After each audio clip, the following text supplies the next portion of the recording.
মুক্তাগাছায় মাদক ব্যবসায়ী মোহাম্মদ রুবেল মিয়া ওরফে পিচ্চি রুবেলকে আটক করেছে মুক্তাগাছা থানা পুলিশ। ঢাকায় থেকে সিন্ডিকেটের মাধ্যমে মাদক ব্যবসা করে বনে গেছেন বাড়ি গাড়ি সহ অঢেল সম্পদের মালিক। ঢাকার দক্ষিণ খান হেলেন রোডে প্রায় 200 কক্ষ বিশিষ্ট বিশাল এলাকা জুড়ে বিল্ডিংয়ের কাজ চলমান রয়েছে। 10টির মতো মাটি টানা ট্রাক। মুক্তাগাছার নিজস্ব প্রতিনিধি ইকরামের প্রতিবেদনে দেখুন বিস্তারিত। মাদক সম্রাট রুবেল মিয়া উর্ফে পিচ্চি রুবেল দীর্ঘদিন ধরে মুক্তাগাছা শহরে মাদক ব্যবসা করে আসছে। গড়ে তুলেছেন মাদক ব্যবসার সিন্ডিকেট। ওয়ারেন্টভুক্ত আসামি রুবেলকে ধরার জন্যই কাজ করছিলেন পুলিশ প্রশাসন। তথ্য প্রযুক্তির মাধ্যমে জানা যায়, রুবেল ঢাকা ডিএমপির দক্ষিণ খান এলাকায় অবস্থান করছে। অবস্থান নিশ্চিত হওয়ার পর ময়মনসিংহ জেলা পুলিশের ঊর্ধ্বতন কর্তৃপক্ষকে অবগত করে ওসি মুক্তাগাছা। ময়মনসিংহ জেলা পুলিশের ঊর্ধ্বতন কর্তৃপক্ষের দিক নির্দেশনায় ঢাকা দক্ষিণ খান থানা পুলিশের সহায়তায় শনিবার সন্ধ্যায় মুক্তাগাছা থানার SI Mohammad Yakub Ali, SI Mohammad Jahangir Alam, SI Jinnat Hasan Manik ও আমিনুর ইসলাম সহ একটি টিম অভিযান পরিচালনা করে পলাতক আসামি রুবেলকে আটক করে। রুবেল মিয়া মুক্তাগাছা উপজেলার কুমারগাতা ইউনিয়নের ঘোষবাড়ি গ্রামের দুলাল উদ্দিনের ছেলে।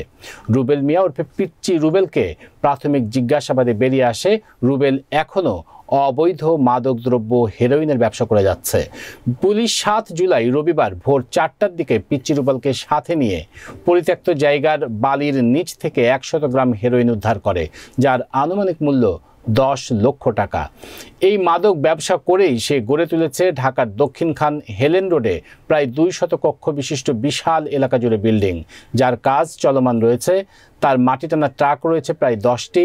তার ব্যবসা পরিচালনা করার জন্য রয়েছেন একাধিক লোক, যাদেরকে 2000 টাকা দিন চুক্তিভিত্তিক নিয়োগ দিতেন। এ ব্যাপারে মুক্তাগাছা থানার অফিসার ইনচার্জ ফারুক আহমেদ বলেন, ঘোষবাড়িতে পিচ্চি রুবেল মিয়া ওরফে পিচ্চি রুবেল, তিনি একজন মাদক সম্রাট, মাদকের গডফাদার বলে সবাই জানে। তো দীর্ঘদিন যাবতীয় সে মাদক ব্যবসা পরিচালনা করে আসতেছে। সারা ময়মনসিংহে সে মাদকের পরিচালনা করে। তো তাকে গ্রেপ্তারের জন্য একাধিকবার আমি অ্যাটেম্প নিয়েছি। তার বিরুদ্ধে 5টি গ্রেপ্তারি পরোয়ানা, জিআর গ্রেপ্তারি পরোয়ানা আছে এবং 2টি মামলার পলাতক আসামি। তো আমি আমার একটি চৌকস টিম তথ্য প্রযুক্তির সহায়তায় গত 5 তারিখ রাতে আমি ঢাকায় পাঠিয়েছি। তথ্য প্রযুক্তির সহায়তায় তাকে আমাদের উত্তরখান এলাকা থেকে গ্রেপ্তার করে তার স্বীকারোক্তি মোতাবেক জিজ্ঞাসাবাদ করলে সে জানায় মুক্তাগাছায় সে বিভিন্ন লোকজনের মাধ্যমে এবং বিভিন্ন জায়গায় সে মাদক রেখে মাদক বিক্রি পরিচালনা করে।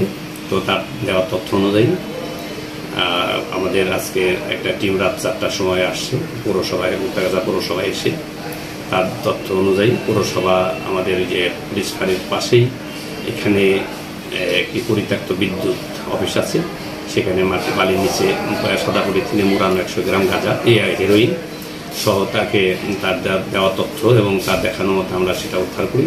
উপস্থিত সাক্ষীদের মধ্যে জব্দ তালিকা করেছি এবং মাদক এবং গ্রেপ্তারি পরোয়ানা বলে তাকে আমরা বিজ্ঞ আদালতে সুপর্দ করে দিচ্ছি।